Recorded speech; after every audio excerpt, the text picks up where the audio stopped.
Hi, this is Isabel, and this is the second video for the Abundance book written by John Randolph Price. I said I was going to make a second video a long time ago, and I didn't, and I apologize. Life just took over, and I moved to a different province. I moved a couple of times, as I recall, and well, now I'm finally settled in and I'm starting over basically from this book. So I made the first video, which you've probably seen, and well, we're going to start over. So here we go. Now, today, before I did this video, I read part 1 of the book. There's 4 parts to it. Just a quick little recap here. First part is tracing the principle of all sufficiency. And the second part is the 40-day prosperity plan book. The third part is you are your own money. And I think this time I'm actually going to read the third part before I start the 40-day prosperity plan. It talks about your relationship with money. So I think that's kind of important. And the fourth part is a prosperity compilation from books by John Randolph Price. It basically just talks about his other books and things like that. The Abundance book, 40-Day Prosperity Plan, is actually an excerpt from another one of his books. I don't remember the title here, but it's in here, and I'll mention it at some point when I get to it. So what I did was before this video here, I basically read the first 17 pages of part 1 of the book, and that's what I'm going to talk about today. And I'll just give you a little bit of information about what I thought was interesting from those 17 pages. And if you haven't picked up the book yet, I highly recommend it. It's a really small book. Check this out. It's the size of my hand. I have really small hands, but okay. And it's only 80 pages. It's like $7 or $8 on Amazon. The shipping is the same price as the book. So, all right, here we go. This video is going to be a little bit longer, but the next one should probably be hopefully a little shorter. So, all right. So a couple of things I found interesting about part 1. I'm just going to read them out here. Let's see here. Okay, the secret is to be aware of this unfailing principle, to understand that lack is simply the outpicturing of false beliefs, and to know that as you make the correction in consciousness, you will become a channel for activity of ever-expanding affluence in your life. So basically, anyhow, the first reason I picked up this book today in years is because I was feeling maybe like a little bit down and lacking in something. And I thought, well, you know what? It's time to pick this up again, right? Get some of that prosperity consciousness going on. All right, so that's what this basically addresses. And it's just understand that when you're feeling like you're missing something in your life or you're lacking something, it's really just a belief, really, and you have power over that belief. So you can actually take that belief and turn it around, right? And turn it into a positive thing. It's really all in your head. The mind is so complex. And once we change that thought, it can change our mood in an instant. So I don't look very down right now, right? Because I read 17 pages of this book and I feel great. So, all right. That was the first point I read. And another interesting point I read was energy of abundance is constantly radiating from the source within and flowing out to appear as money and financial well-being. So if the flow is blocked in any way internally, negativity can kind of constrict or block our energy. Well, that will also affect the outflow of abundance, which can manifest itself in terms of dollar figures or money, if that's how you perceive it to manifest, right? So, all right, let's see here. A third point I had underlined is that this little book is to be used as a reminder throughout the day that you are the wealth of the universe, individualized, that the only limitations you have are the ones you have imposed upon yourself. That's empowering, isn't it? When you think about it, we are our worst enemy, really. And the people that place the most limitations on us, we do it to ourselves, really, right? We're the most critical of ourselves, aren't we? So, all right. And then it just talks about, part 1 of the book just talks about a little bit of a history about prosperity consciousness, you know, how they talk about it in Bible and other religious passages and books. They're saying here that the ancients taught us to understand oneself was to understand God, really. And God could be, you could perceive that as divine consciousness or the creator of the universe, right? Now, however you perceive God is really personal to you, an individual to you. It doesn't have to be, you know, the traditional sense interpretation, like of a man watching over everybody with a long beard floating in space.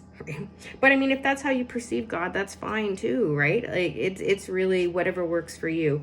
So all right, so basically, and then it says through the process of meditation that one can release the divine energy from within and transmute discord into harmony, ignorance into wisdom, fear into love, and lack into abundance.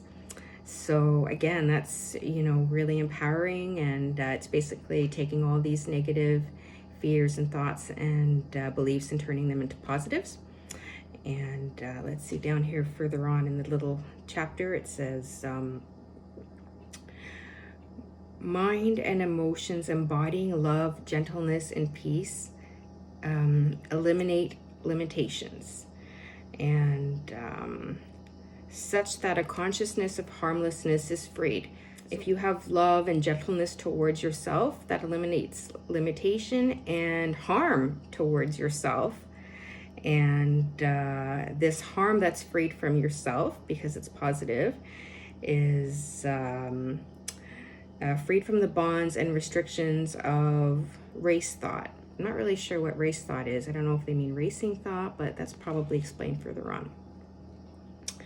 And let's see here. They're also talking about like the old ancient schools in Asia and Egypt and Persia and Greece, and how they talked about spiritual powers and laws as well to a group of men and women scholars, really, and that this knowledge was continued on in sacred books and teachings such as the Kabbalah and Hindu and Buddhist books, and written by mystics, and in the Gnostic writings of early Christianity, and certain passages of the Bible that are still intact in the Bible. So, and then they started talking about Jesus. They talk about all different prophets, but they're mentioning here Jesus, that continued this tradition and spoke of the oneness of God and man, the divinity of the individual, and the creative power of each soul to rise above limitation as well. And let's see here. One thing that's interesting is how they talk about how the church basically tried to turn people away from that thought, because then it took away the power from them. I guess this is possibly what Jesus was trying to empower people and say, like, you don't need to get your power from somebody telling you during church that you have to ask for something, that it's already within you and you have that power, but you just have to sort of like believe in it and figure it out on your own, right? So let's see here. So again, the Gospel of Thomas apparently said that you would realize that you are one with the living Father. I'm kind of paraphrasing here. I don't want to go on too long for you guys. I don't want this to be boring. Again, the Gospel of Philip says that we're reminded that about the practice of transforming vision into manifest form. And let's see here, what else did I find interesting here? Okay, here's that thing about the priest that I found was interesting. In 180 AD, somebody called Irenaeus, I don't know if I'm pronouncing it right, Irenaeus, Bishop of Lyons, attacked independent thinking and all teachings relating to the oneness of God and man, and believing that a spiritual consciousness and a personal union with God would undermine the authority of the priests. He directed his wrath upon Gnosticism, and first he issued 5 books against, he issued his 5 books against heresies, followed by a list of acceptable writings, choosing only the words that supported his own demand for a fixed dogma. And I guess this was a shift in mind direction from within, and the power of the individual was gradually given to an outer structure and a lower authority. So, and I still think that goes on today. Like, people still go to churches, and there's nothing wrong with that, but right, people do go to churches, and